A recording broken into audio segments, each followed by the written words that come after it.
Hello, my name is Dr. Taylor Kingman. I am president of the San Angelo ISD School Board. I'd like to welcome you all here today. I'm going to first start by calling our meeting to order. We have a quorum. Ms. Mizell Flint is away for work, but there are 6 of us here, so we have a quorum. So what we will do first is we'll begin with our invocation. We have Reverend Bill Proctor here from pastor. He's the pastor at New Hope Presbyterian in San Sabin to give our invocation.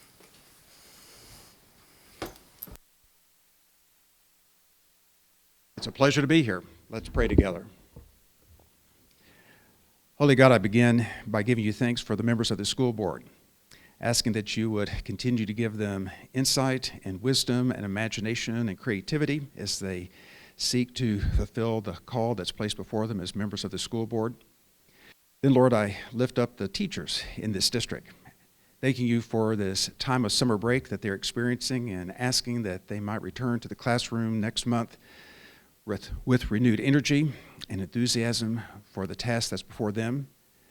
I also lift up to you all the members of the SISD school administration and the support staff in each of the schools, all those who really help to make education take place. Bless them, I pray. Lord, may you be present in this meeting tonight, and may your will be done. I ask this in your name. Amen. Thank you, Bill. Appreciate it. All right, now we're going to go ahead and stand for our Pledge of Allegiance. We don't have any students here, so we're going to all do it together.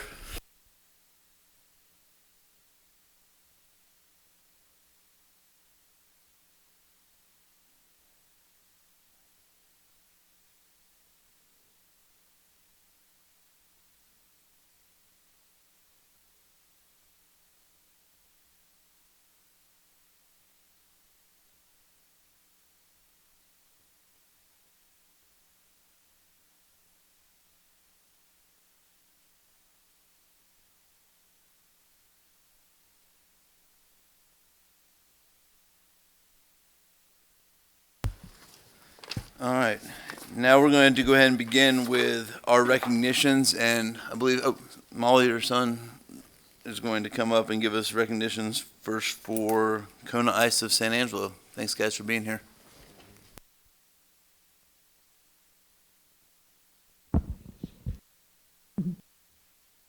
Good evening, Dr. Kingman, Dr. Detloff, and members of the board. We'd like to begin this evening's recognitions by acknowledging the importance of community partnerships and expressing our sincere gratitude to outstanding community partners and supporters of public education and literacy, Mr. Carlos Rodriguez and Kona Ice of San Angelo. Mr. Rodriguez and Kona Ice of San Angelo continue to step up and show their support of our families, students, and educators throughout the year, always bringing fun, joy, and a feeling of gratitude to our school community. In May, Kona Ice was one of the premier draws to our San Angelo Reads pop-up event at the San Angelo Stadium. Excuse me. They gave out an astounding 300 delicious Kona Ice shaved ice cones at no cost to our students, families, and even some of our staff, including our amazing students helping out at the event, like our Lakeview High School ambassadors. It was a hot, sunny day in May, so I'm sure you can imagine how big of an impact Kona Ice made and how much fun that they added to the event. Mr. Rodriguez and his Kona Ice crew have participated in and continue to participate in the many events hosted by various SAISD student organizations and campuses throughout the year, and their community support extends even beyond the school district. If there's a community event in town in our area, it's very likely that you'll see a Kona Ice of San Angelo truck there.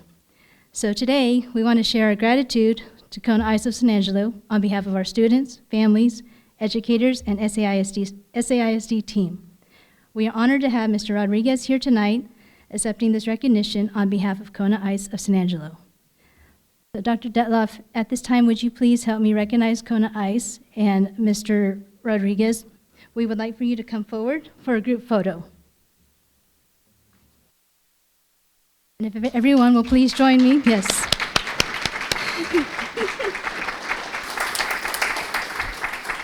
And Mr. Rodriguez, if you want to tell us who everyone you brought along with you is, that would be great as well.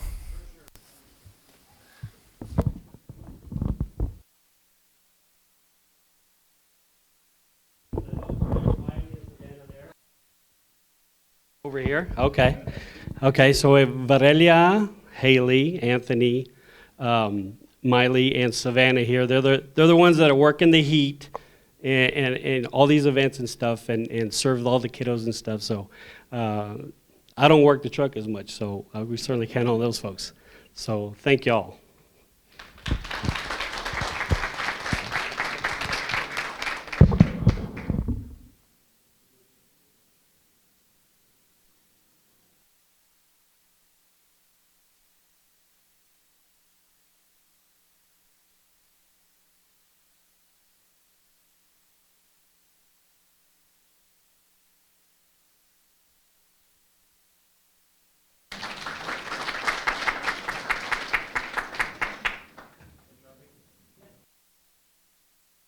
If I can make here my mic's work. I've been at a couple of events that you've been there, and you guys are certainly the bright spot in the event that we have there. So thank you very much for your help. We appreciate your support too. Thank you. Do you have a truck outside?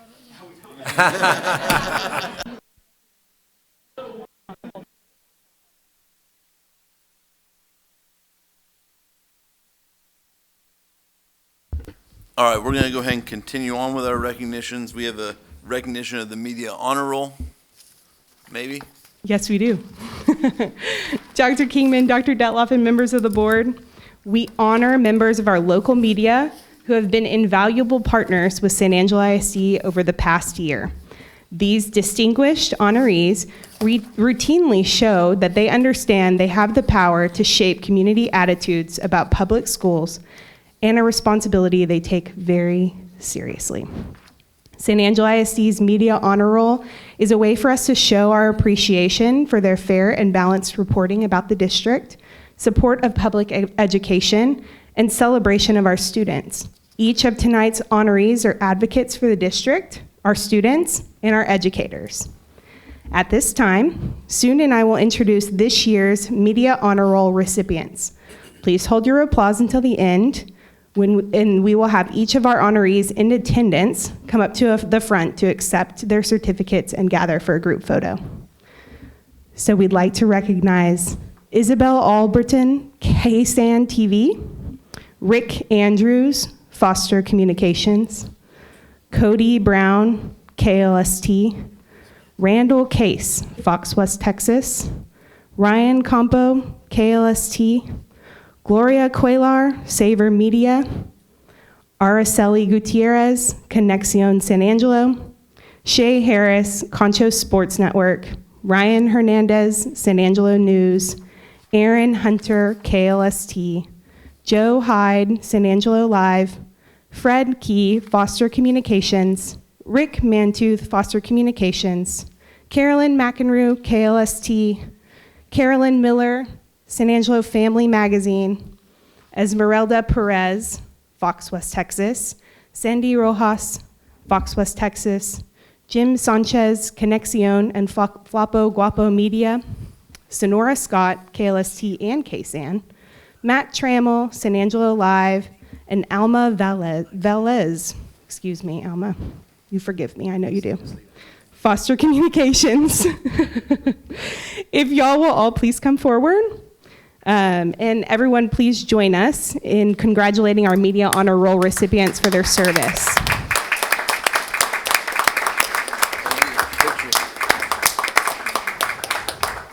Dr. Detloff, would you please come here for a photo?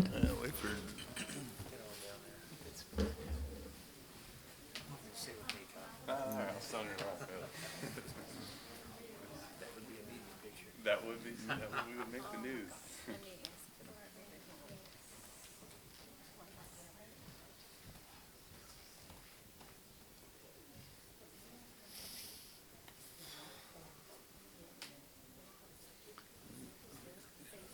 Her screen's broken.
And sorry, as y'all are all walking out, I just want to thank y'all for all of the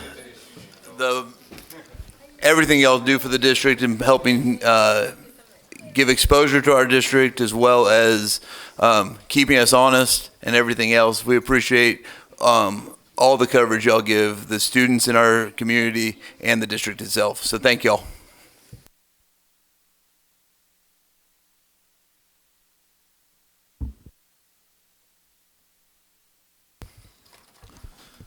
All right, Dr. Gomez, I think you're going to give us our next recognition. Yes, Dr. Kingman. Unless we want to make her wait till the very end of the meeting. Well, that was part of how we got her here this evening, was she got to leave at this part. Actually, though, we are going to do this one a little differently. So, Dr. Kingman and Dr. Detloff, if y'all can both come up, and then we're going to have the whole board come up once we go through this part. But if the two of you could please come up right here, and Becky, now you get to come up here.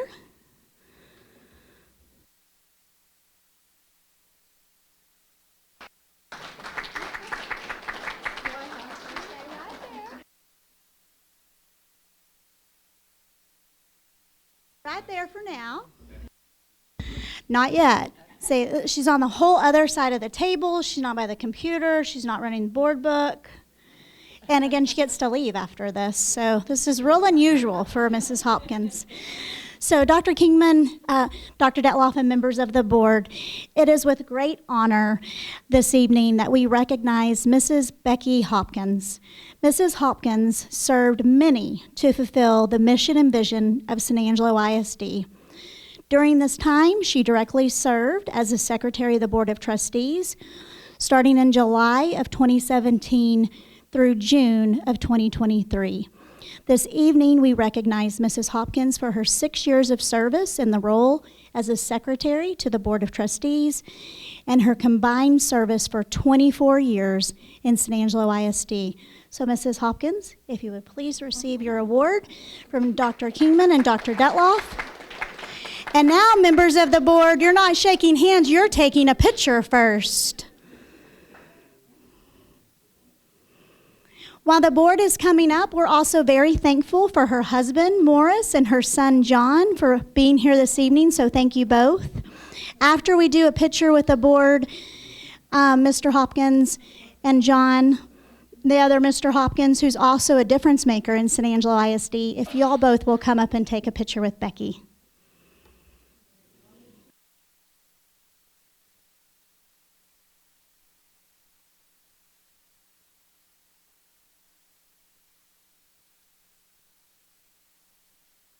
Perfect. I think we need one more. Thank you. And now, Morris and John, will y'all come up with Becky, please?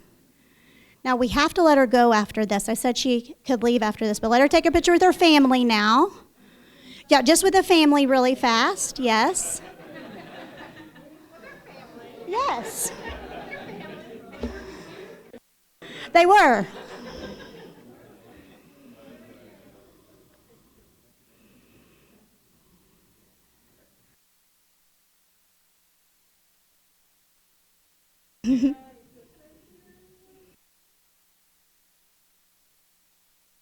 Okay, now Becky, we get to hug you because since you're not shaking hands, and Pam, Jessica, and I said we get to hug you.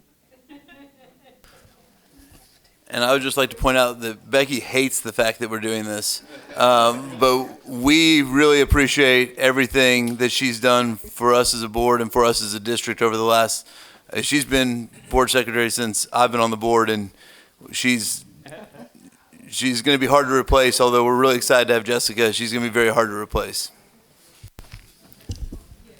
Absolutely, and Dr. Kingman, while Ms. Hopkins is receiving congratulatory remarks and hugs, I just want to connect to your words that this is my 15th year in SAISD, and Becky Hopkins is the consummate professional and just an unbelievable educator, and we miss her dearly. Again, we are excited about Jessica's upcoming tenure, but Becky is just a solid person, a solid leader, a solid educator, and I can tell you, coming from our office complex, Dr. Detloff would not have survived without her help and support and just incredible knowledge level. So, Becky, thank you so much, and thank you for sharing her with us. So, thank you all for being here.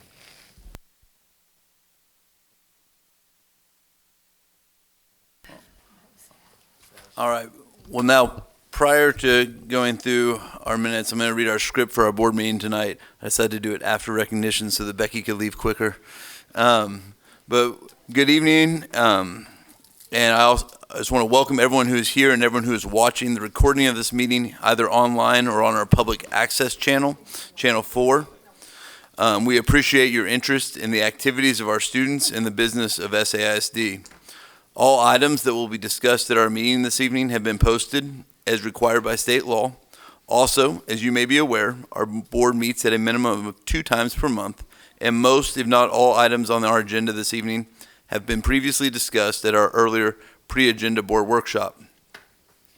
As members of the SAISD Board of Trustees, we are here to set goals, listen to reports from our superintendent, approve budgets, contracts, and personal appointments to make our policy for our district. Please keep in mind that our meeting is a meeting of the Board of Trustees held in public and not a meeting of the public.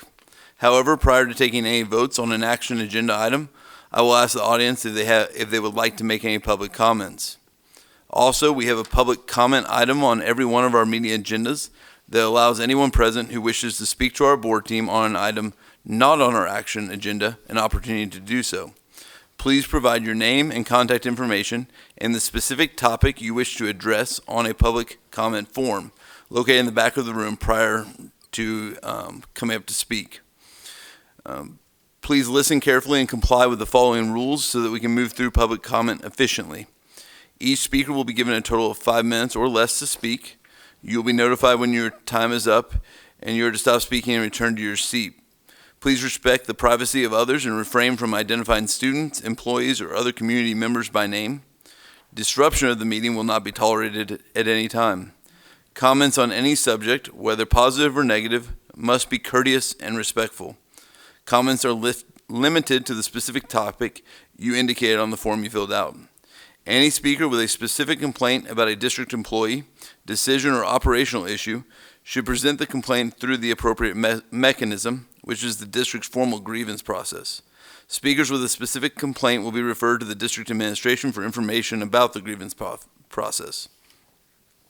If you already have a pending grievance being processed by the district, you will not be permitted to speak about the grievance during public comment. Also, please understand if you speak to us on an item not on our action agenda, that the board cannot reply to you except to thank you for your comments since the matter has not been posted for discussion. In compliance with state law, these proceedings are recorded and will become a part of SAISD's permanent legal record. In order that the recording will adequately reflect the proceedings, I ask that you please refrain from talking while others are speaking. I also ask, as I remind my fellow board members, to please turn off or silence your cell phones. Again, thank you for being here and your support of SAISD. All right. So now we're going to move on to our minutes. We have minutes from our June 12th pre-agenda workshop as well as our June 19th regular board meeting. Do I hear a motion for approval of those minutes? Make a motion to approve the minutes of June 12th, 2023 pre-agenda workshop and June 19th, 2023 regular board meeting. There's a second? I second. So I have a motion from Mr. Gallegos and a second from Ms. Arroyo. Is there any board comment? Any public comment? All in favor of approval, please say aye. Aye. All against? Say the same. Okay. 6-0. Jessica. We now have public comments for topics not on the agenda of this meeting. I don't see anything signed up, so we will keep moving, and we will go to our reports. We're going to start with a construction update from Mr. Henry.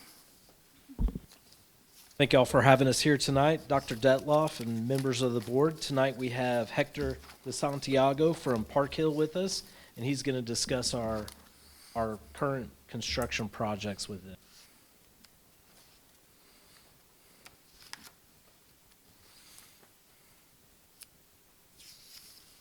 Good evening, Dr. Keatman and Dr. Detloff, board members. I'm Hector Santiago of Park Hill Architects, firm principal and project manager for the Fanning Classroom Addition and the McGill New Elementary School. I'm very pleased because we've had some very good news lately with these projects, and really glad to be here with you just sharing the progress on them. So obviously with McGill Elementary School, we had issued the documents, the bidding documents in June 8th, both to the district and to bidders, as well as submitting to the authorities having jurisdiction, like for accessibility review. And if you recall, I had mentioned previously that we had submitted them, the plans in May, before we finished them, because we wanted to go ahead and make sure that they were reviewed under the IBC 2015 codes before the IBC 2021 took into effect, which would have really elevated the cost of this project. And we've also submitted it for urban design review application, which is a requirement that the city of San Angelo has for this particular project. And right now, SKG, Russell Gully, is in the process of getting all the paperwork for the easements, of the vacation of the alleys, and all those easements as well. So that's still pending response from the city, but I think last email I saw there was some movement on them for that. So it's looking good. And just to recap, as far as the pre-proposal conference we had for McGill Elementary School project, we had it on June 15th. The proposals were received on the 27th of June, and obviously we're here for your consideration of approval in a later agenda item. Previously, I think I had shown like a little bit more different colors. We did get to a point where the district did select a brick color, and then we had recommended some metal wall panels and some stone, veneer stone color as well. So this is very similar to what the end product would be looking like. As far as the Fanning Classroom Addition, notice proceed was given to Justice Construction back in June 12. Building permit had been approved. We have received a lot of submittals for our review and making sure that they comply with all specifications that we've implemented. And we are having OAC meetings, owner, architect, contractor meetings every other week. We just had one on July 12th. And so that's essentially to make sure that they have all the information they need. If they have any questions, they can ask at that time or bring up anything that we need to coordinate with the school and things like that. So it's ongoing, and they have finished the allowed demolition where the addition will go. And here's just some pictures showing the progress. Immediately, obviously, the 1997 classroom building that we're going to be abutting to, and then just more of the site work demo that has occurred. So that is ongoing, and we'll just keep on top of them. That was a rendering that we had done in order to show more or less what that would look like. And if you recall, I had mentioned that since brick from many years ago, 1997, are not going to be the same as whatever you produce now. What we had done design is the connecting corridor, a different material. That was metal wall panels, has clear story windows. It'll be a nice entrance, and in the future, it'll be a nice connecting corridor. But essentially, I don't think you'll be able to tell the difference from the new brick to the old brick because we have that separation of materials. So I think that, and actually, we did get some samples of bricks, and it's actually a pretty close match. So that was good. And just to recap, as far as everything, as far as cost, some time ago, some low-end estimates were presented to you and some high-end estimates, with low being at 21.7 total and the high end at 23.8. To date, actual bids, we're at 19.25. So that is good news, and that's why you see a big old smile on my face right now, because we're delighted, because construction market activity over the last 2 years has just been crazy. And we're really, really pleased with the results so far. And I'd be delighted to answer any questions you may have, but yeah, please. First of all, I just want to thank you for being here and presenting that to us. And we also have a big smile on our face regarding the fact that things are coming in under budget as far as bids go. And we know we're a long way from getting there, but we do like that as well. Does anyone have any comments, questions? As you mentioned, we do have an action item regarding the McGill edition this evening, so we'll get to that here in a little bit. So thank you for being here. Thank you.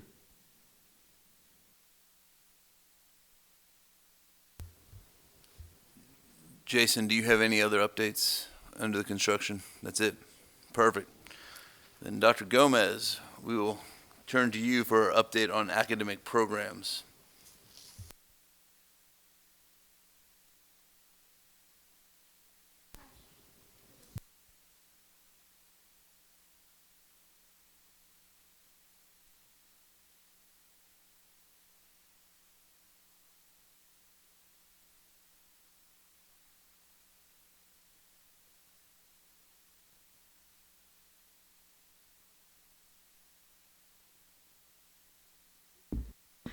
Dr. Kingman, Dr. Detloff, and members of the board, for this evening's academic report, we will discuss changes with Texas Education Agency's accountability system, which will refer to the A through F refresh overview. So why refresh the A through F system? If you'll recall, we've talked about the state's redesign of the STAR test, and this year you heard us talk about STAR 2.0. And with a change in the assessment, there's a change in the accountability system. So that's why we want to just highlight a few key points to discuss why some timelines we're very accustomed to are different this year as we work with our students, our parents, and our staff. So some key things to remember with this change include the following. Our 2022 ratings that we discussed last August and our ratings that we will discuss this fall, key time point, September, will be using different methodologies. The school year 2022-2023 ratings will be based on this different set of rules rather than our previous rating. In 2022, the ratings and the 2023 ratings cannot be compared side by side. It is possible a campus with an A rating in 2022 may improve in 2023 and yet receive a B rating. So just to recap, it's not a simple apples to apples comparison this year. Due to these changes, the Texas Education Agency is providing districts preliminary what-if ratings. So you'll hear that terminology, what if, quite a bit as we share information with parents. What-if ratings are preliminary versions of campus and district ratings using the new A through F methodology in order to view 2022 results under this refreshed framework. What if preliminary ratings do not replace the formal official 22 ratings? They are another tool to support continuous improvement moving forward. We discussed this a little bit last week in the pre-agenda, but when some specific questions were asked, I stated the accountability manual is not even released. So to recap with these changes, these preliminary what-if are only being shared with districts directly and are not yet being publicly shared. the what-if final versions of campus and district ratings from 2022 using the new A through F methodology will be shared alongside 2023 ratings in the fall. So there's kind of a sample. So for us and for school board members, what this means is we're really accustomed to certain timelines. You're used to getting information in August that we won't have until September this year. Key changes. This what-if final versions of campus and district ratings from 2022 using the new A through F methodology will be shared alongside the 2023 ratings.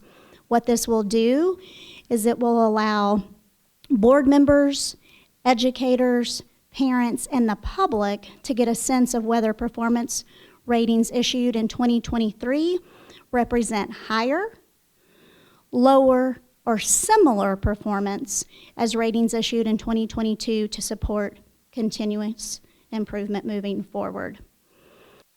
So again, as a school board, there's nothing you need to do right now. When those 2023 A through F ratings are released to the public in September, as a board member, you should use the final what-if ratings to compare with the 2023 ratings. So the biggest takeaway is it's not an apples to apples comparison. And I just kind of included the timeline. I know that's super small. I sent that to you in your Friday facts as well. It's really hard when we are so accustomed for certain checkpoints in the year when they vary. So that's why we can't share any numbers or any data right now, and just want you to know that everything that we have in communication with parents, we're updating them, but everything is still preliminary. That leads us to our next portion. As a district, we recognize there's additional information outside of A through F accountability that helps inform our district for continuous improvement. And that leads us to our community-based accountability reporting, which we will have information to share to all of our stakeholders this July. Our CBAS committee is made up of over 100 stakeholders. We've sent and will continue to share new membership information for stakeholders from parents, staff, and students if they would like to join the committee for the 2023-2024 school year. But to recap the work that the committee did this year, back in the fall, the committee met, got information from all those stakeholder groups and feedback on what was most important for San Angelo ISD. What did they hold up and value the most? As constituents, what did they want to hear more about? So you see kind of a graphic here of pros and cons. We looked at several other districts. We shared samples, but again, we wanted this to be about San Angelo ISD, our learner profile, our educator profile, and a true accountability system of honoring all the purposes of San Angelo ISD. So you've previously received samples of both the campus one-pager and what we're referring to as the district magazine. These reporting tools will go live July 31st. So just about a week away almost. This allows us to share more of our true purpose in San Angelo ISD. We can share things other than just A through F ratings from the state, including information such as professional learning for educators, fine arts, honors and advanced placement, dual credit, our military alliances and our military connected families, which we do have a new liaison that Mrs. Turk will introduce here briefly this evening. Science, technology, engineering, and math, which we talk a lot about in San Angelo ISD with our STEM work, and special programs. Just kind of a recap of the timeline. Extensive work from this group throughout the course of the year from October 2022 through, again, that go live date, July 31st. That leads me to the next portion from the professional learning. We are deep in that season. So you had at your seats, you had 2 handouts, one that started July 18th, tomorrow. We kick off our largest professional learning opportunity in the district. So again, just looking at A through F ratings, others would not know all the things that we do to lift up that learner profile behind you and that educator profile behind you. We kick off our Learning Palooza conference. That's held primarily at Central High School this year. We have over 700 employees registered with over 225 sessions. So we'll be doing that the next 3 days. Then you have a color handout that's titled July 25th. The following week, we have what's titled our People, Purpose, Passion Customer Service Academy. That's for our clerical and non-instructional staff. And we have 2 days of a customer service-oriented group of different offerings for those 2 days. Then we go right to the first week of August, and we have 3 days of professional learning that we refer to as our new to district. We will officially welcome, which all of you have had the invitation, our new staff August 1st, right over here at San Angelo Stadium, and we're prepared to welcome approximately 120 new professionals. And as we know, it's a board goal and it's so important to all of us. Recruitment is super important, but affiliation for any individual when they join an organization is important. All employees have choice. We want them to highlight and know all the things that make San Angelo ISD the district they want to be a part of. So we're super excited to welcome them August 1st. We have 2 days of professional learning with them on August 2nd and August 3rd. We welcome all staff back on contract officially August 9th. And we have district convocation August 10th. We finalize professional learning on August 16th, and we welcome our students and our families for the first day of school, August 17th. So that's the official academic report this evening. Do you have any questions I can answer?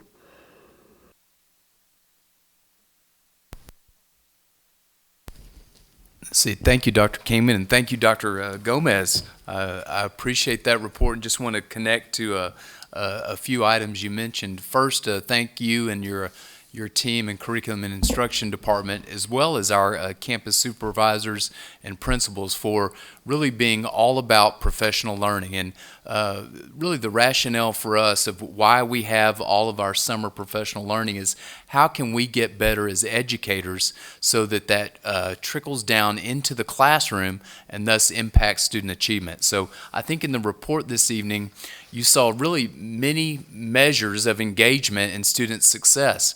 In SAISD, we want to do well on all measurements. That includes summative evaluations and formative evaluations. I kind of want to bring back and highlight our school board's efforts a few years ago to bring in MAP testing, so our measurement of academic progress, which is a formative evaluation that takes place multiple times during a school year. That is a great way for us to assess student learning and move forward in time, in real time. As you know, a summative evaluation, such as the STAR test, is important, yet it's also rear-view mirror data. So we want to measure student learning day by day, week by week, so that we can have continuous improvement academically in all of our schools. So, and then I think if you look at really the umbrella overall of this is the many course offerings that we have. We highlight that in some of our community-based accountability work, and really having that dashboard that is present for student success. And so I just want to thank our Curriculum Instruction Office, our campus supervisors, our principals, and our exceptional classroom teachers for being about student success and meeting each of the individual unique needs of our students in SAISD, one student at a time, and success for all. So these are all measurements. We want to do well on every single measurement that we take in SAISD. At the same time, we know what produces students to go back to their communities, to be well-rounded, and to continue to make an impact on the system and community where they will live in the future. So thank you for this report. And Farrah, I've been thinking about when I heard you say the comparison between 22 data and 23 data, and how there's some differences there. I've been thinking of an image or analogy, and that many of you know that I recently started playing golf, and I hit a lot of shots in the woods and over par, and so typically I'm probably a 20-22 handicap, which is not very good. I shoot about 20 or 25 strokes over par. Par is how many strokes it takes you to get the ball in the cup. And the courses that I'm aware of have a 72 par maybe, and I shoot maybe a 93 or 94. So if I go play a course that has a 62 par, I'm still going to shoot a 93 or a 94.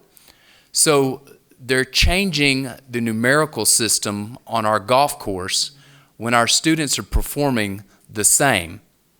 So we know we need to get better for each and every student, and we know we need to monitor that improvement.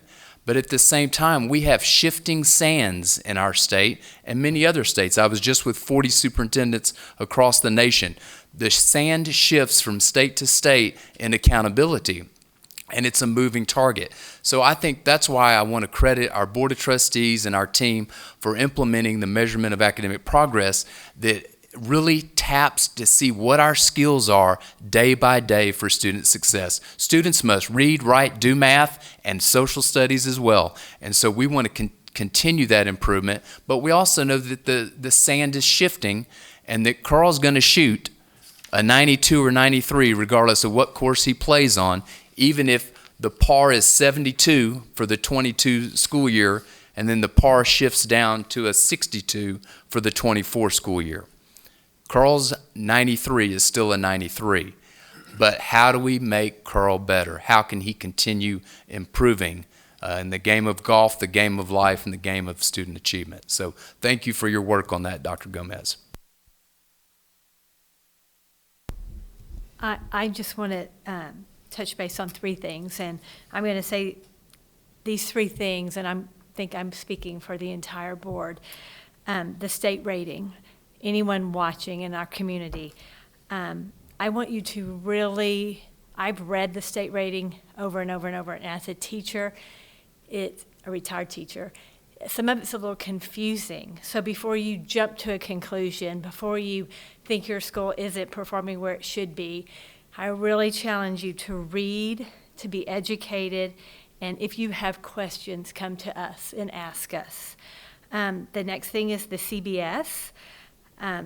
The community-based. If you're out there listening and you're in the community and you want to be a part of this team or this group, we encourage you to do that. We encourage you to come and help us.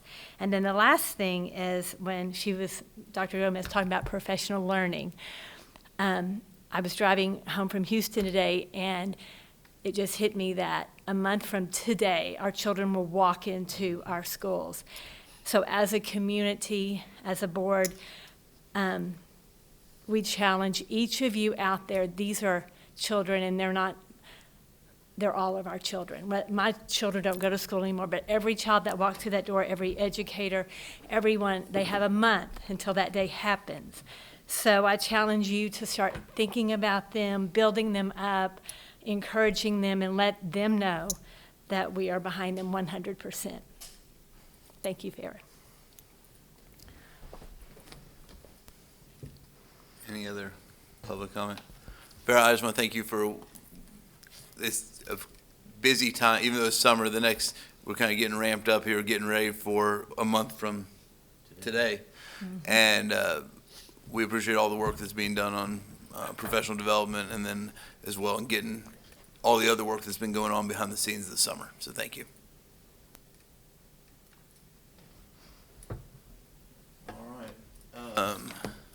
Dr. Detloff, we have partnership with Goodfellow Air Force Base next, I think. Yes, sir, Dr. Kingman, and no more analogies by Carl, so we are in good shape the rest of the evening. But we have Molly Turk, and she is going to introduce our grand new liaison.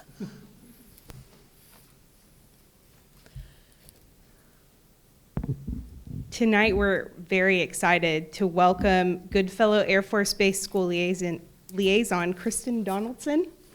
to our West Texas community. She's been here since November, actually, but we still welcome her. Ms. Donaldson began her career at Goodfellow this July. Before joining Goodfellow, Ms. Donaldson spent 12 years in public education, filling roles such as elementary teacher and instructional technology coach. She is also an active duty Air Force spouse.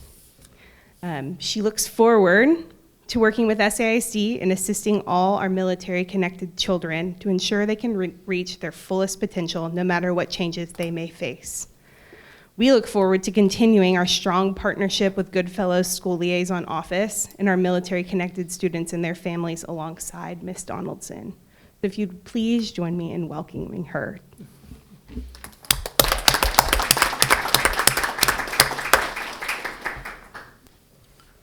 Ms. Donaldson, I just want to welcome you to San Angelo.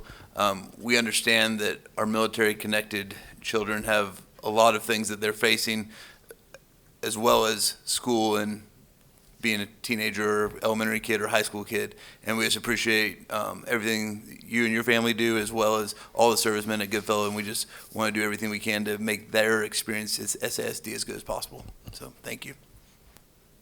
We'll let Ms. Donaldson go around and shake all your hands so you can meet her personally. You have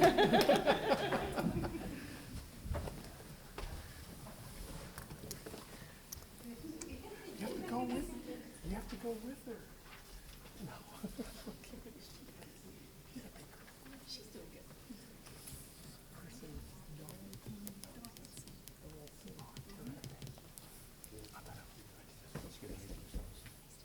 Thank you.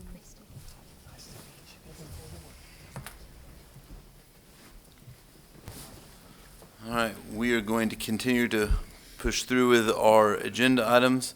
Next on our agenda is consent items. It's item 8. We are going to pull item C from our consent items, and we will make that item 8.5. I don't know how to make that where that does, but we'll talk about that after consent items.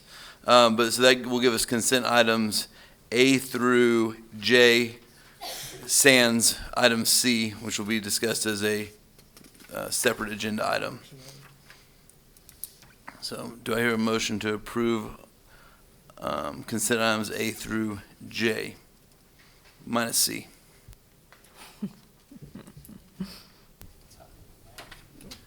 I move for approval of items A through Jay. J, with the exception of item C. Second. All right, so we have a motion from Mr. Dindal and a second from Mr. Gallegos on items A through J minus item C, which will, item C, just for public's knowledge, is the McGill Elementary Edition, which we're going to discuss later. But item A is consider donations. Item B is bid 23-16, which is athletic equipment. Item D is bid 23-18, new vehicles. Item E is bid 2319, charter bus travel services. Item F is RFP 23-21, that's special ed software replacement.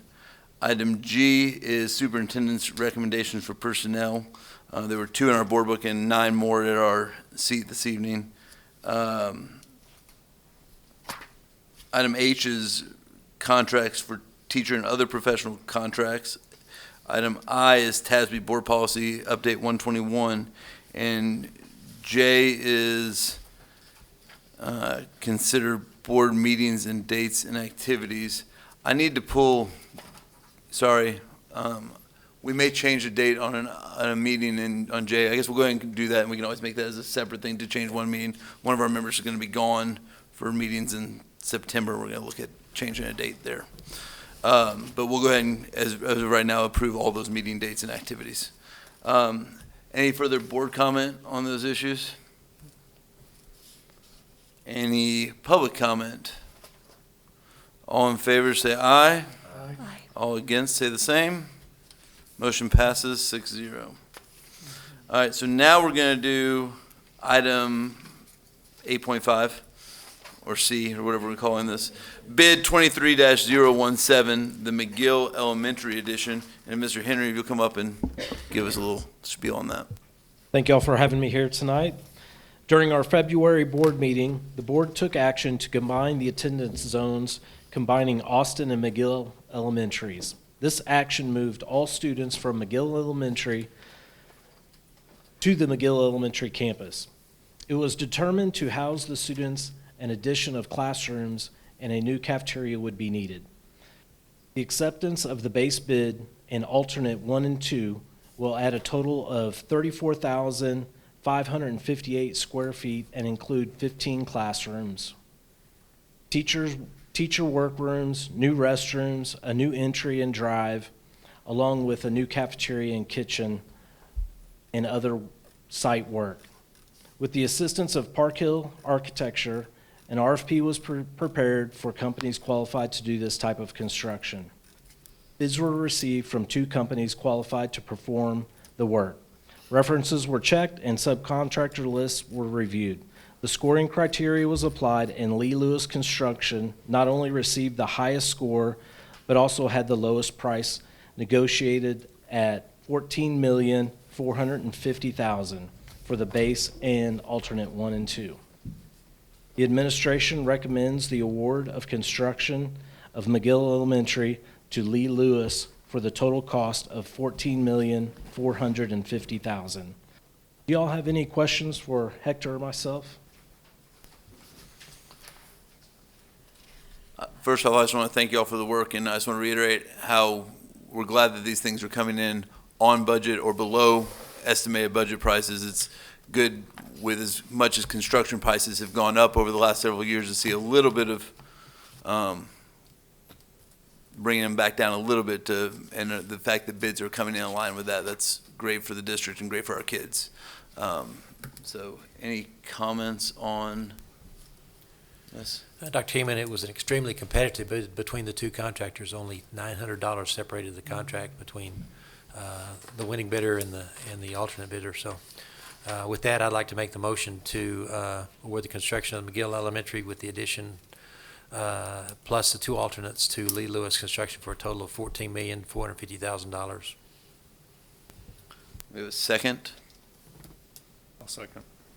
So we have a motion from Mr. Dindal and a second from Dr. Mills. Any further board comment?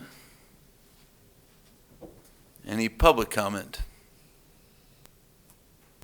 All right, having no further comment, I'll put it to vote. This is for the awarding the construction of McGill Elementary to Lee Lewis for a total cost of $14,450,000. All in favor say aye. Aye. All against say the same. Motion passes 6-0. Thank you all. Hector, Jason, thank you.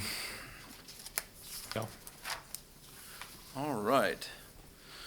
We're going to move to item 9 now, which is consider an increase in meal prices for the 23-24 school year, and Ms. Helms is here to help us with that. Thank you, Ms. Helms, for being here. Good evening, Dr. Detloff, Dr. Kingman, and members of the board. So before I jump into the other piece of meal pricing, I want to distinguish that breakfast will remain free this year again for all students. So we're happy that we're able to keep breakfast at no cost to all students.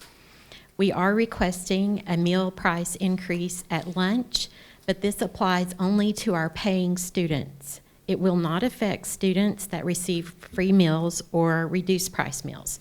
So reduced price meals are currently 40 cents and they would remain at 40 cents. So I probably don't have to tell you that the rising cost of food and paper have contributed to us making this request. We're requesting a 25-cent increase in the price of lunch only for paid students. Again, only paid students. And so I wanted to make that very clear. And our qualifying free and reduced students will remain free and remain paying 40 cents. Again, this does not affect our free or reduced price students. And I thought I would give you an example of a family that might qualify for free meals. So for a family of 5, if they have an income of $45,682 or less, that family would qualify for free meals. And it's very, very important that our families fill those applications out both online or on paper. We do offer both choices within the first 30 days of school. Every student that had free or reduced price meals last year has 30 calendar days that qualification remains. So we encourage them, and principals encourage them to get those applications done online or in paper as soon as possible. So as soon as if you vote on this tonight, then we will print the applications immediately, and we will open the online application process immediately as well. So if you have any questions, I can answer. So any questions for Ms. Helms? She's done a great job of reiterating again and again that this only affects students and families who are paying full price for meals currently. And that's important. And it's also important that as families who may qualify for free or reduced lunches, we want to help in making sure that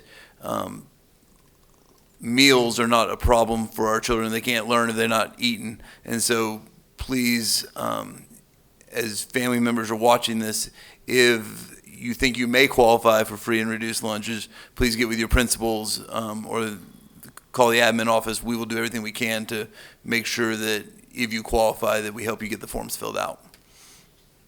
That is correct. And if their circumstances change at any time during the school year, we also tell them you can reapply. For example, a family may have 2 income earners at the beginning of the school year, and then right before Thanksgiving, maybe someone gets laid off, and we invite them to continue to apply again, and we will process it with their new information. Thank you, Ms. Helms. Anyone have any questions regarding our meal prices for 23-24?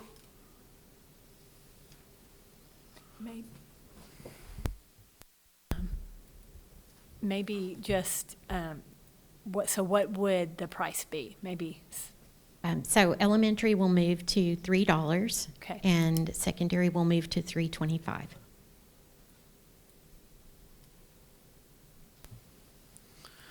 All right. Hearing no further board comment, do I have a motion to approve the meal prices increase for 23-24 school year? I make a motion to approve the meal prices for 23-24. There's a second?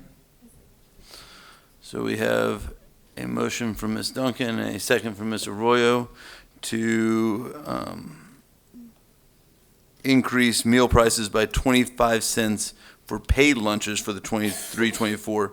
So that would bring elementary student lunches to be $3 and secondary student lunches to be $3.25. Continuing with our free breakfast for all students and with no change to our free and reduced lunches. Correct. Okay. Just to make sure I had said all that right. I have a vote. All in favor, please say, or excuse me, any further board comment? Any public comment? All right. Hearing no further comment, all in favor say aye. Aye. All against, say the same. 6-0. All right. Dr. Brandon, if you could please come up and talk to us about compensation considerations for the 23-24 school year. Dr. Kingman, Dr. Deloff, members of the Board of Trustees, I would like to start and brag on our child nutrition administrative team. And I wish I had the picture. I wish I'd have thought just a little bit in advance and had the picture. But they presented recently at the national conference, Mrs. Helms and Mrs. Hubert, her assistant, and had almost 200 attendees for their session at the conference. So very impressive, and for our administrators to be performing, presenting at that level across not only the state, but in the nation. So congratulations. Well done.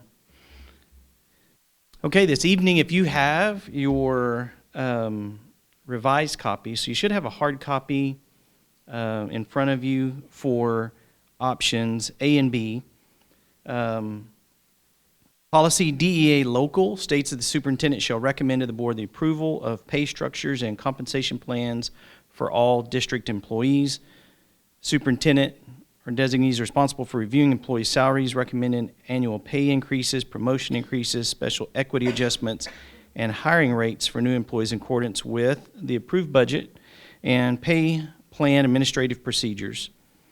So tonight, as we review, we've gone through the last 2 months and reviewed proposed revenues, estimated revenues for the 23-24 school year, and now estimated expenditures, so we could land on what we felt like was doable, sustainable compensation plan for San Angelo ISD.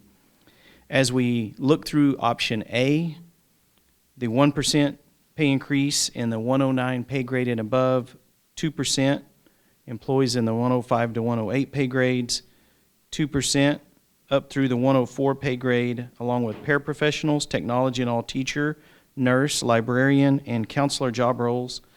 And then the market adjustment, salary increases per the attached compensation plan, so there should be a hard copy of the compensation plan with both options for 404 through 409 pay grades and all manual trade pay grades, an increase in the district's health insurance contribution from $380 per month to $420, and then a $1,500 retention stipend paid from ESSER funding for all full-time employees, paid as a $500 retention stipend in December 2023 and as a $1,000 retention stipend in July of 2024. All full-time employees receiving their retention stipends must be San Angelo ISD employees or under contract with San Angelo ISD on the date the stipend is to be paid. You see at the bottom the estimated amount. Option A is being paid from our general fund, an estimated $2.3 million, and then ESSER funding almost $2.8 million, for a total compensation package of just over $5 million. In option B, we maintain the $500 increase insurance supplement for all full-time employees paid in December. Market adjustment salaries as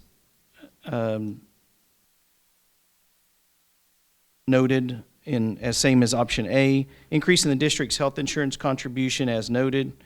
And then in option B, a $2,000 retention stipend paid from the ESSER funding. And then you see how that's broken down at possibly as $1,000 in September, $500 in December, and then $1,000 in July.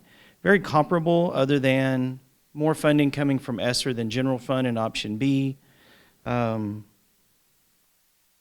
Approximately, if you just took a teacher example as we looked at in pre-agenda workshop, in option A, that's approximately a 4.5% pay raise on the year, including the retention stipends, and in option B, a 4.1. I think the main differences that you would see in the two options is certainly the TRS amount that's able, the teacher retirement system that's able to be captured by our employees, as option B does provide less on the general fund year after year. What option A does for our employees in providing a higher teacher retirement system reimbursable over time for their career, we certainly would lean to recommending option A to the Board of Trustees and would answer any questions that you might have. I got a question. So I was just looking back. So this would be the 2.3 million would come out of the 7.6 million excess that we had in Friday Facts. Is that correct? Or no, actually the 2.3 is already noted in the budget for 23-24. And so it would not be, that would not be pulled from the 7.6 that is shown as additional funds in the budget. It would, the 2.3 is accounted for. Oh, okay, so that's already taken out. Yes. Okay, gotcha. Thank you. So a couple things, Dr. Brandon. One, obviously the state legislature has been busy at work, but school funding in the state legislature has been pushed to September, which is why we've kind of in this limbo, whereas I think last year we approved budget increases in May, or compensation increases in May. We've been kind of waiting to see what the legislature did with public education, and the reality is we're not going to know what the legislature does with public education in time to do our budget this year. And so we're looking to be conservative and good stewards of the taxpayer dollars, but we also need to look out for our teachers and make sure that they are being, we know that cost of everything has gone up, and that we need to make sure that we're looking towards them, what we can afford as a district, what we can do for them. And so we're looking at basically what can we afford, and not just for this year, but not knowing what 24, 25 is going to bring us. It's also a problem because when we look at this compensation plan, either of these compensation plans, we're looking at ESSER dollars being involved, which we know as a board, and just for public and everyone watching to know, those monies are gone after this year. This is the last year of the ESSER funds, which were related to federal dollars from COVID. And so with each of these options, we're looking at $4 or $5 million that next year are part of our budget without the $3 million más o menos that's coming into from ESSER dollars. And so what I want people to understand is, like, we're looking at how to do this, and the reason you have two very different plans, one that doesn't affect TRS at all and only uses ESSER dollars, I mean, that's a great plan from a financial perspective as far as we know it's safe for next year, but then there's option A, which is, well, in my opinion, what we need to do, but that's because we need to make sure that we're not only giving our teachers, I mean, yes, option B gives our teachers cash, but it doesn't affect their TRS. And for our teachers who have been loyal to the district and been working in the district for so many years and putting time and effort into our students in our community, we need to make sure that we're affecting their retirement as well. And so, although it's only a 2% pay increase to our general fund, it is a 4.5% increase using some ESSER dollars for this year. And depending on what the state legislature does, we may have other options later on, but right now that to me looks like a great option. Dr. Brandon, also we're increasing our health contribution as those health costs go up to us from $380 to $420, which is the payment to the health care fund that provides for full coverage of the employee on his own. And then also, because we've been lagging in some manual trades and some other positions, that also includes some market adjustments to those pay grades in 404 to 409 to bring those manual pay grades up to a certain workable standard where we can keep and retain employees in those categories for sure.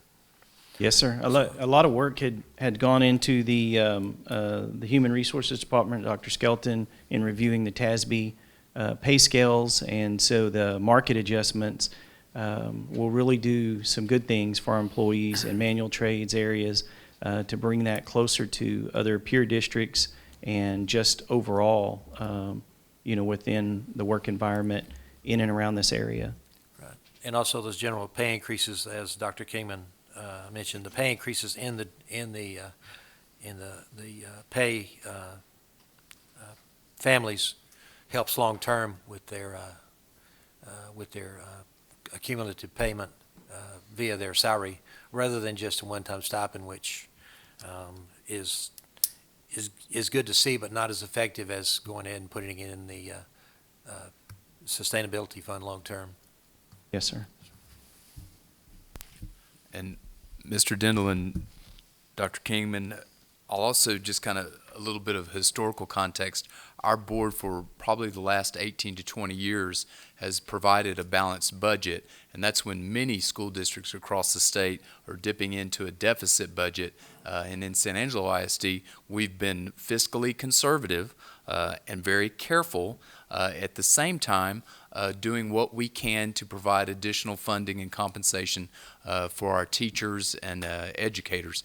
I think a highlight of this plan also is that with these additional funds from ESSER, I just want to point out that the person that does grounds maintenance is receiving the same money as the assistant superintendent. So these stipends and these additional fundings from ESSER provide a great tool for all of our educators, including all the departments. So I think I appreciate you all, for Dr. Skelton as well and Dr. Brandon, for providing a fiscally conservative budget that really does two things. It helps retain and also recruit teachers, and at the same time with the 2% raise. Also, we are held hostage right now by our state because we don't know what amount of additional funding will go to public schools. And that will probably be, as Dr. Kingman indicated, in September or October. So I think it's a very conservative step with both of these plans to look at going forward.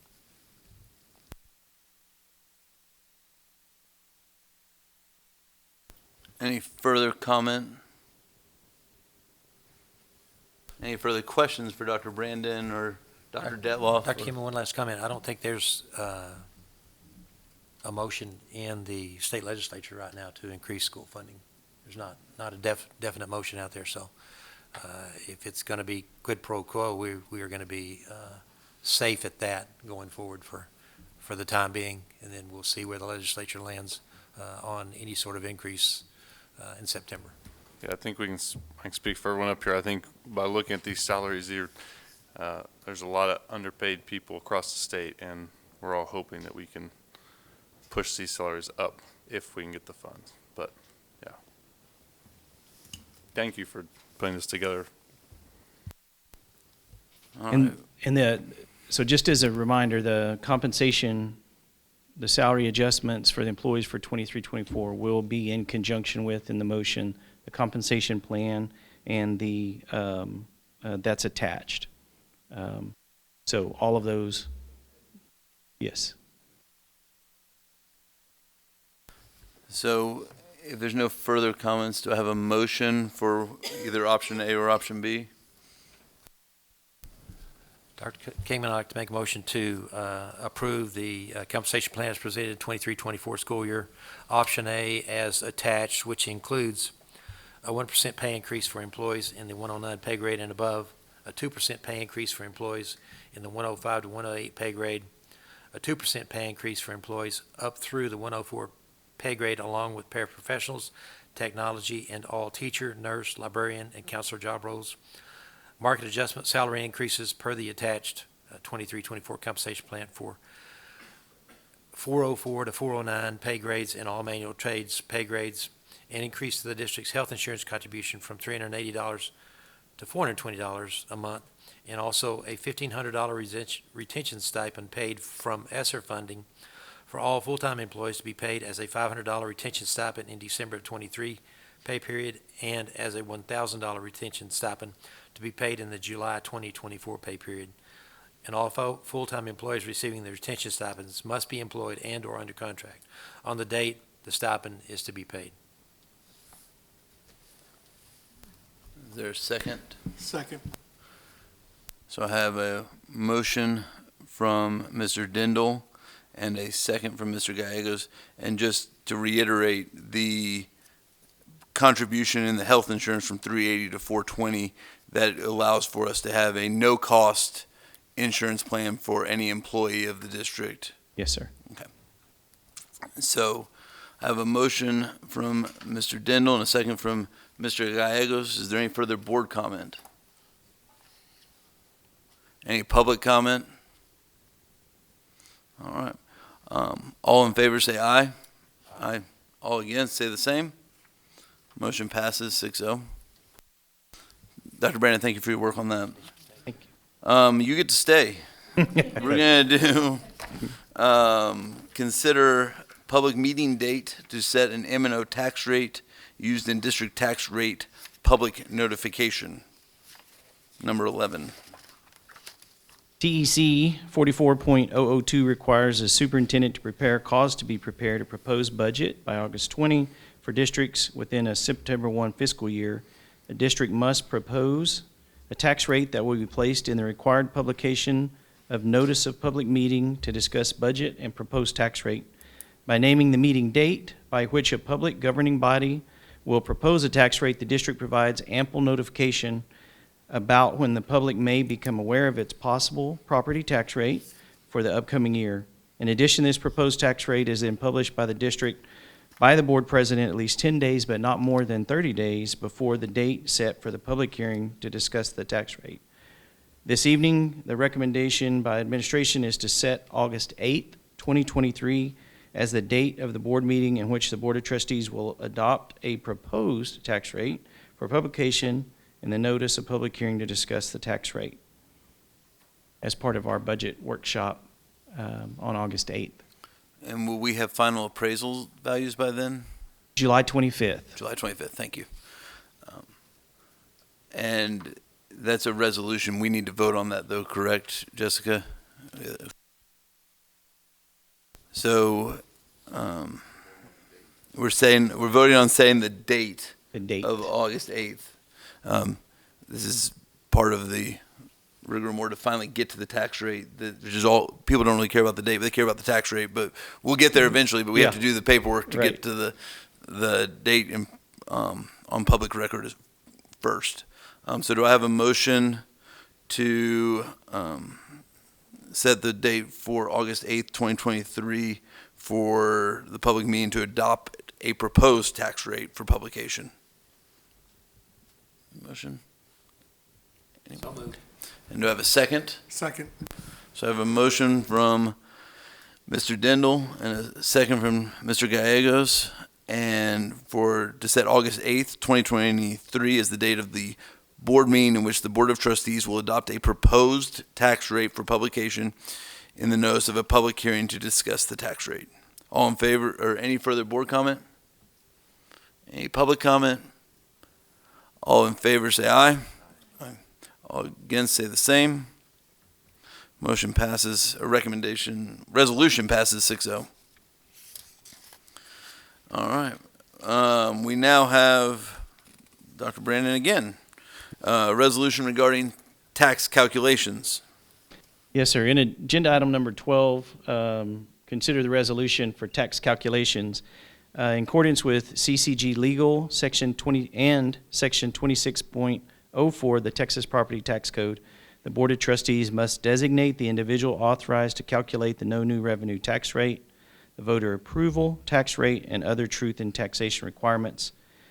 Our recommendation is to approve the resolution as attached, designating the district's tax assessor as the individual authorized to calculate the no new revenue tax rate, voter approval tax rate, and the other truth in taxation requirements.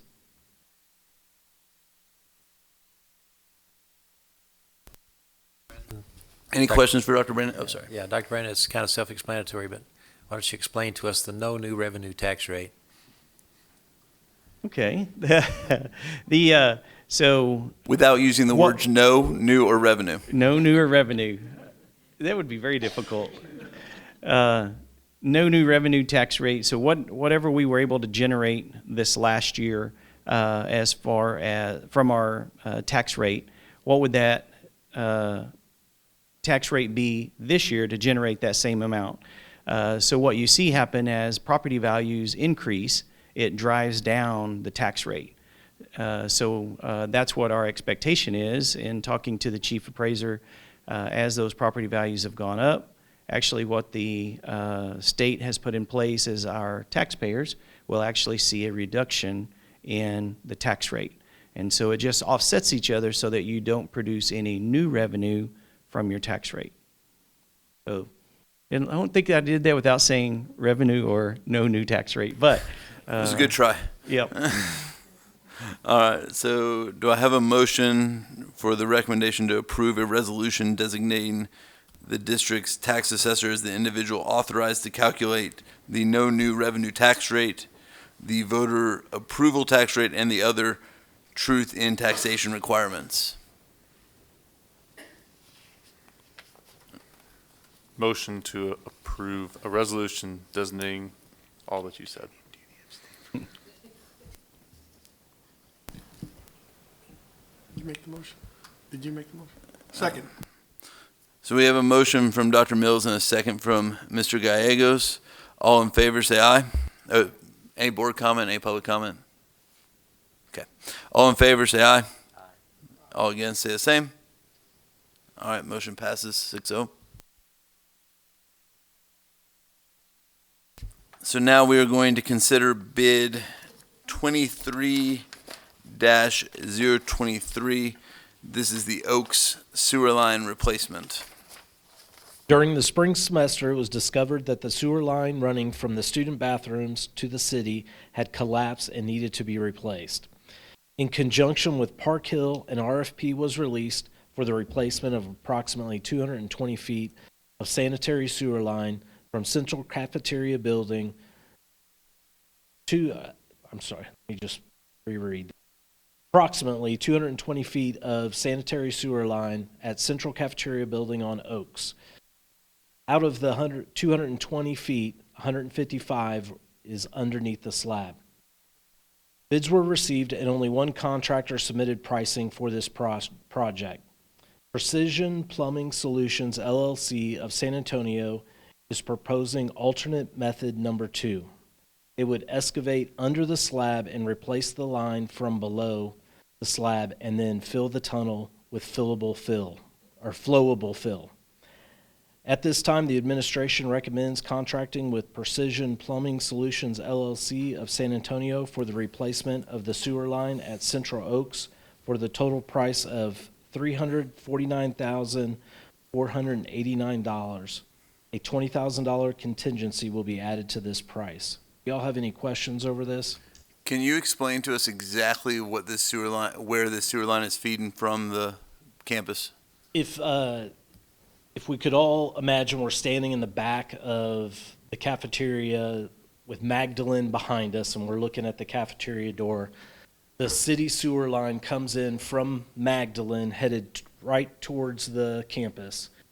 We come in across the back of that building and tie into that line. That's about 70 feet that runs across those parking lot spaces, and then it makes a right-hand turn and it runs through the back portion of the kitchen, and then it goes through a locker room and then a mechanical room, then the girls' bathroom, and then the boys' bathroom, and ends right there. What they're proposing is at that first 90-degree turn, they'll dig a hole that is 5 feet by 5 feet by 5 feet, and then from there, they will tunnel underneath the school below this sewer line. They'll dig a 3x3 tunnel underneath it. Halfway, they'll have to do another 5x5 hole, and at the other end, they'll have to do another 5x5 hole. What they'll do is they'll tunnel underneath that sewer line where the sewer line is above them, and then they will remove all of that sewer line from above and then put it all back in place and then fill it with flowable fill, which is kind of like almost like a softer concrete. It's not as hard as concrete, but it pours right in and it'll fill up the space. Will that lead to any foundation issues later? As far as we know, no. What they're going to do is around the drains that go down into the sewer line, they'll also leave a hole around that so that when they'll fill it from below and then they'll come up from above and pump in to the top to make sure they fill up all the gaps. And so these are the bathrooms with the boys and girls bathrooms within the cafeteria? Correct. Just those two boys and girls bathrooms. There are other bathrooms in the campus that work. And then Correct. The entirety of the cafeteria sewage or part of the cafeteria sewage? Part of the cafeteria sewage. Okay. And is this line in such a way that we cannot function if we don't have this replaced within, I mean, we only got one bid. And so my question is like, is this something we need to look at going back out for rebid? Or can we not function without it, or do we have time to go out and for rebid and trying to get more competitive bidding regarding this sewer line replacement? I think part of it, and this is the reason why they went with method number 2, was to try to prevent from interrupting operations above. And that was the reason they were going to tunnel under, because even if we started later on in the month, they can still tunnel under and we can still continue running operations. Now, as far as the condition of the existing line, it's kind of a 50-50, to be honest with you, on whether or not we'll be able to run. I mean, Tony, you want to add to it? Tony's got his plumber that's going over there regularly to clean that. So And Tony, when you're talking to us, we also just let us know what the cost of pumping it would be for the next 6 months or whatever. The issue is really with the restrooms. You have the boys and the girls' bathrooms, and that's what's causing more of the backup because of the things that are flushed down the toilet. We've looked at it. We shut those bathrooms down, for the past 6 weeks before school, and we had one stop up. It wasn't difficult. When you add those bathrooms in there, it's every day or two. Now, the cost is just district cost because our plumbers can take care of that, but it's not feasible in that situation either, because if you keep the bathrooms, it's going to fail quicker. If you didn't have the bathrooms, I think we could keep the kitchen running. Bathrooms is the issue. And so for the last 6 weeks of school, it worked except for just one. The kitchen. With the kitchen only. And then we just had one stop up. And where are the other bathrooms relative to the cafeteria? Did they use the ones in that back door go into the annex? The ones that are right there? Yes, I think Yeah. they use those. They use some in the art building and then main building. I don't know what kind of hardship that placed on the principal to place somebody to supervise those, but that's our issue. It's the bathrooms that's causing the majority of the stop. And when the bathrooms back up, it goes into the kitchen, is that correct? They're not constant use because they're only used during lunch. No, they use them in the morning.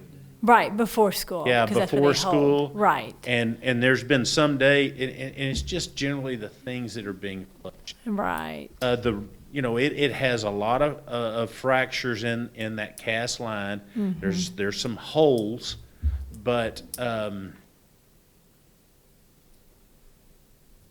I can't tell you 100% that we can make it, but I can tell you for right now that if you didn't have the bathrooms, I think. And if we bid this project to say next April to do over the summer, would you think there'd be a significantly different price if we could do it when we weren't having to worry about keeping the school? You can do it on top, significantly cheaper than. That's my opinion.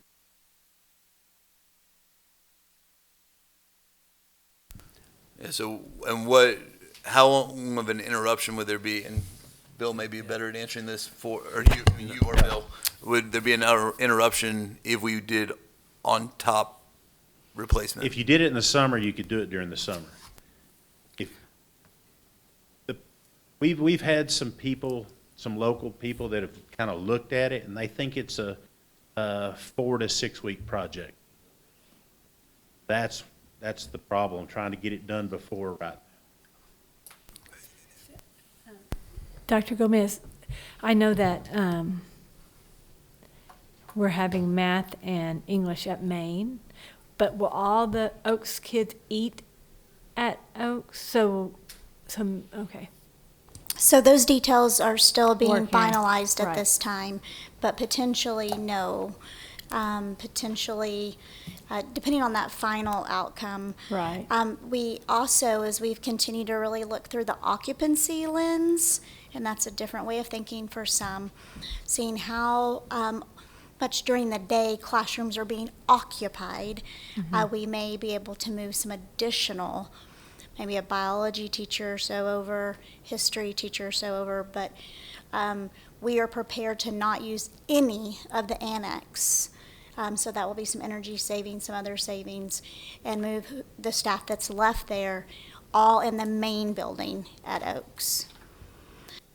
The thing that is kind of hard for some to wrap their minds around in the time when freshmen were all on one campus, and when course sequence really meant still went a little more even in high school by grade level, you could kind of separate students. Well, now that you have mixed grades of students taking the same classes, makes it a little more difficult than past years, or when some people think of their personal high school experience, you might have a freshman sitting in a class with a sophomore. So you to separate and say, would all of them be at Oaks eating? Well, they're scheduling by hand to see that, but it kind of locks us into some former old practices by keeping that mindset other than thinking about maximizing instructional time and offering optimal courses to students, but it would require some to possibly be at Maine. So regardless of whether we vote on this tonight or if we pull this from tonight's agenda and discuss it further about getting more bids, it would be done during the school. If we use this plan, it would be done during the school year without interruption, correct? They would not have it finished before the school year started regardless. When we talked to him, he said that he would have the line replaced by the time school started, and then the rest of it would just be cleanup and putting in the fill. Were they gonna go with a bigger pipe? Is that what they were gonna do with bigger, with the No. sewer line, or are they gonna keep it the same, or? I think it's a standard. But it won't be that cast, will it? No, it'll be. Going with the PVC. And also, so is there any other way, Tony, that they said we could do this? I mean, other than, Tony, if we This try to- is, yeah, this we- is a really major project. Yeah. It's not something that staff here at ISD, they could do it, but definitely not in the time. I mean, if you wanted one of them to do it next summer, they could do it, but you shut down everything else, and we would have contract gas testing. It would take more than just them. We'd have to pour. Dr. Gomez, I'm sorry to kind of put you on the spot with all this too. Obviously, as we look at the occupancy lens, I think is the word you used,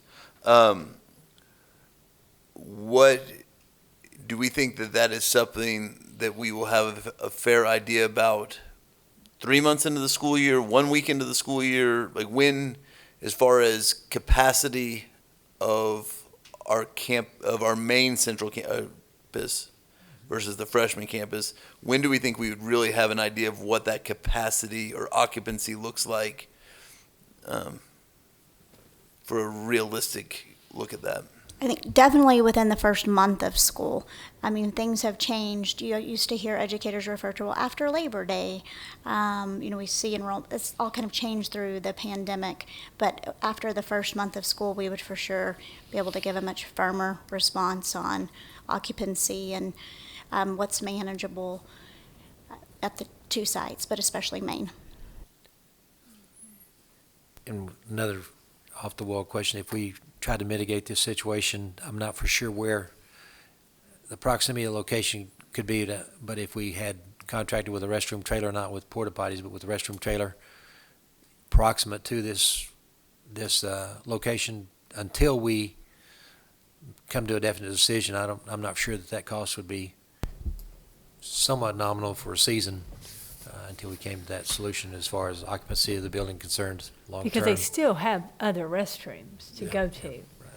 They just, I mean, there's So when we're sitting here talking about trying to find, money to have a sustainable budget and not knowing what we're doing, certainly long-term with this campus yet, my thought would be to table this until we have a better idea of occupancy of the main campus, because this is $350,000. But that's just my thought. If there's but it is a public meeting, so I guess the first step would be, is there a motion to,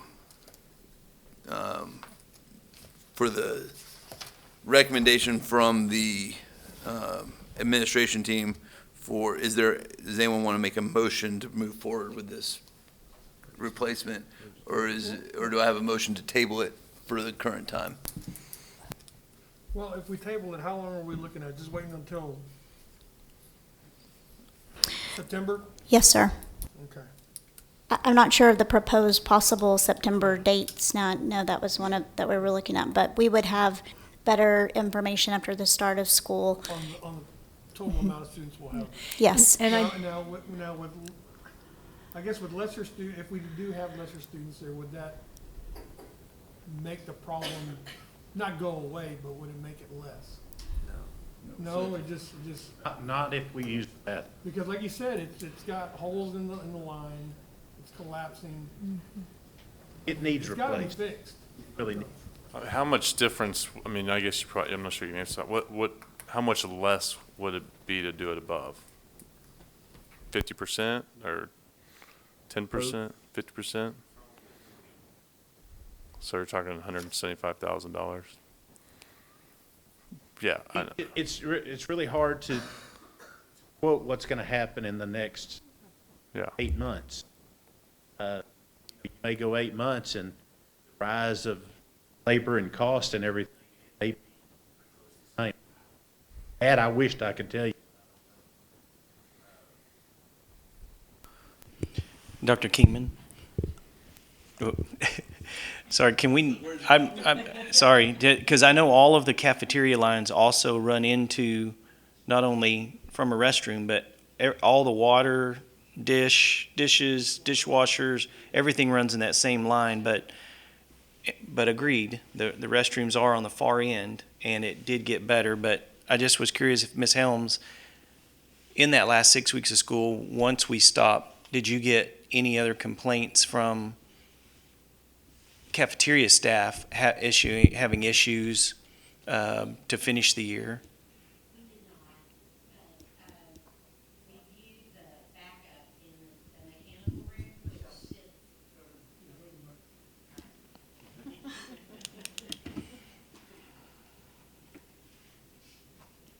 We did not experience anything in the kitchen, but right next to the kitchen where that mechanical room is, we did view that area, and it was littered with toilet paper, and you could see it was a little alarming how much had been in there, and I think that was happening every few days at that point. So that was before the bathrooms were closed, though? Correct. And we worked with the health department as well, and I think the health department also suggested we'll just close those bathrooms for now. And so it became a viable option. So as a district, we have obviously very aging facilities. That's no secret. We've been talking about that for years. I think what we have to look at is what our long-term plan is with spaces that we have, and it'd be my thought to table this until we had a long-term plan and know exactly what capacity that campus is going to be used for before we chew off $350,000. I'm not saying we won't do it. I'm saying let's make sure we know what the long-term plan is from a district-wide perspective before we spend that money, because that is money that we could use to help facilitate moving to a different space, or making the occupancy at more fulfilled at the main campus. And not having that money to do that, I don't want to spend that money and then all of a sudden decide, well, that was great, we fixed that cafeteria, but we're not going to use that cafeteria in the same capacity 6 months from now. Dr. Kingman, that timeline of September also may correlate with funding from our state. And if there was a surplus of funds coming from TEA, Texas Education Agency, in our state, then perhaps that $350,000 would be available. So I do think the timeline may work in our favor if, and I'm hearing that it is safe, that we ran it for 6 weeks at the end of school with these restrooms shut down. The other thing is looking at our agenda meetings as we gather more information. If that's something the board wants to wait on, we do have our August 8th pre-agenda workshop that we could place an agenda item on if we are gathering more information before then. And would you put it out for bid again? Or are we just tabling this bid and then coming back and? We could table this bid. If we wanted to get additional pricing, we'd have to. Okay. And I'm just going to restate, if we table this and we shut down the restroom for all the parents, children out there are other restrooms to go to. It's not, I mean, there's plenty places to go to restrooms, so don't feel like we're just shutting down 2. Okay. When I was walking and looking at our moves and spoke to staff, and Tony's main lead custodian then there, and that was a main concern, from somebody, air quote, that lives there on a daily basis and is working through the things. Part of that conversation was, so we can plan on not using the restrooms in the cafeteria for the start of school and starting like we did at the end of school. And I told her, because even with the work, I said, yes, ma'am, that can be the plan now. And if we have any updates, we'll update you. And I just asked, you always get all stakeholder voice, and said, did you have any problems on your end? When just those, and primarily they were using those restrooms in the main hallway, not kind of those smaller exterior ones you mentioned. And she said, no, ma'am, that worked great. So, of course, that's from their lens and their role. But they're the ones literally cleaning it up. So. So I'll make a motion to table bid 23-023 Oak Sewer Line Replacement for September or August? let's have an updated on it at our August pre-agenda. Okay. And then we can, and if we need to make an action item at our August pre-agenda, let's do that. But let's make sure we have a full picture of what we think that's going to look like by then. Sound good? We don't need a second to table it, I don't think, so we're just going to table it unless someone wants to make a motion otherwise. Next on our agenda is to consider and take possible action regarding the selection of a superintendent search firm. Any need to go into executive session from anyone here regarding personnel before we talk about this? Okay. So just as a backstory for everyone, obviously we're very sad that Dr. Detloff has announced that his retirement in December. But as a board, we have 2 primary responsibilities, and that's to hire or fire the superintendent and to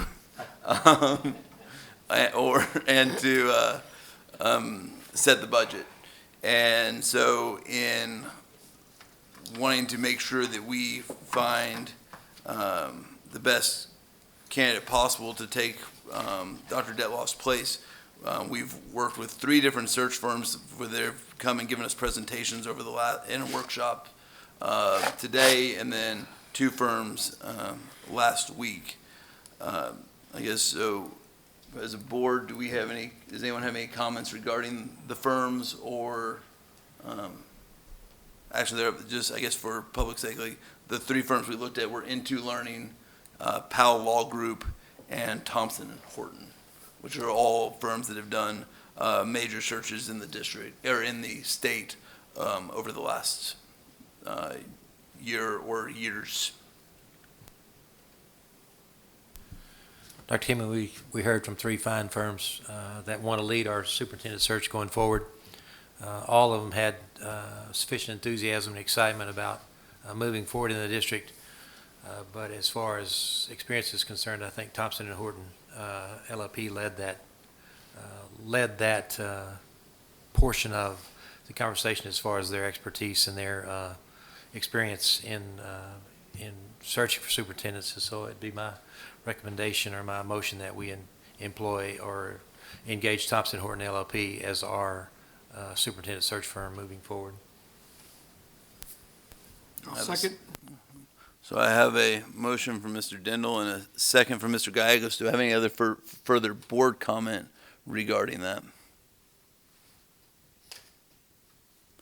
All right, any public comment? All right, so we have a motion and a second to consider Thompson and Horton, make sure I say this correctly, as the search firm to lead our superintendent search, to hopefully have a new superintendent in place come January 1. All in favor say aye. Aye. And all against say the same. Motion passes 6-0. All right, so announcements. Do we have any other further comments? Do we have any reason to go into executive session? So announcements, we have Board of Eight team training on July 26th. We have a finance and pre-agenda workshop on August 8th. We have a regular board meeting on August 21st, and then a budget adoption meeting on August 28th. August is going to be busy, plus the start of school and everything else. Any further board comment? Okay. Well, that being said, then our meeting is now adjourned.